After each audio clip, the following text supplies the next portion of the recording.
সম্মানীয় সুধীমণ্ডলী, আমাদের শিক্ষার্থীদের পক্ষ থেকে অভিব্যক্তির সর্বশেষ যাকে আহ্বান জানাচ্ছি, মাধ্যমিক পর্যায়ে সপ্তম শ্রেণীতে সর্বোচ্চ নম্বর পেয়ে প্রথম স্থান অধিকারী সৈয়দ জারিফ আল জিসান, নিগনপুর সরকারি প্রাথমিক বিদ্যালয় বারোহাল।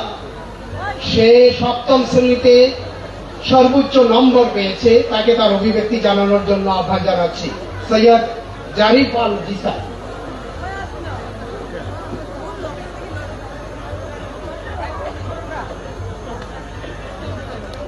বিসমিল্লাহির রহমানির রহিম। ফাইমাল চৌধুরী ট্রাস্ট কর্তৃক আয়োজিত আজকের এই মেধাবৃত্তি প্রদান অনুষ্ঠানের সম্মানিত সভাপতি ও বিশেষ অতিথি, উপস্থিত শ্রদ্ধেয় শিক্ষকবৃন্দ, প্রিয় সহপাঠীবৃন্দ ও সম্মানিত সুধীবৃন্দ, আসসালামু আলাইকুম। আজকের এই আড়ম্বরপূর্ণ অনুষ্ঠানে আমার এই বক্তব্যের শুরুতেই আমি এই ট্রাস্টের সম্মানিত প্রতিষ্ঠাতা, বিশিষ্ট শিক্ষানুরাগী ও দেশহিতৈষী প্রগতিশীল দেশ বরেণ্য ব্যক্তিত্ব জনাব ফাইমাল চৌধুরীর প্রতি বিনম্র শ্রদ্ধা ও গভীর কৃতজ্ঞতা প্রকাশ করছি, যিনি আমাদের মতো গ্রামীণ পরিবেশে বেড়ে ওঠা শিক্ষার্থীদের জন্য মেধাযাচাইয়ের এরকম একটি সুযোগ করে দিয়েছেন।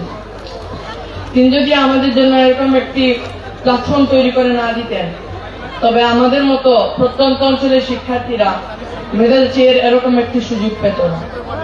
অতঃপর আজকের এই আড়ম্বরপূর্ণ অনুষ্ঠানে আমি কৃতি শিক্ষার্থীদের একজন অংশীজন হতে পেরে নিজেকে ধন্য মনে করছি। আমার এই কৃতিত্ব কেবল আমার একার নয়, আমার এই কৃতিত্বের পেছনে যারা রয়েছেন, বিশেষ করে আমার বাবা মা, শিক্ষকবৃন্দ, সহপাঠী ও শুভানুধ্যায়ী, সকলের প্রতি আমি কৃতজ্ঞতা প্রকাশ করছি। সম্মানিত উপস্থিতি, আপনাদের কাছে আমি দোয়া প্রার্থী।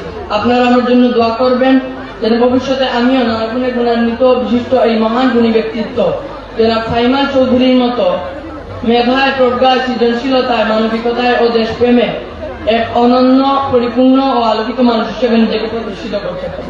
এই বলে আমি আমার বক্তব্য এখানেই শেষ করছি। ধন্যবাদ। এ পর্যায়ে বক্তব্য নিয়ে আসছে সড়কের বাজার উচ্চ বিদ্যালয়ের শিক্ষার্থী নুসরাতুল জান্নাত।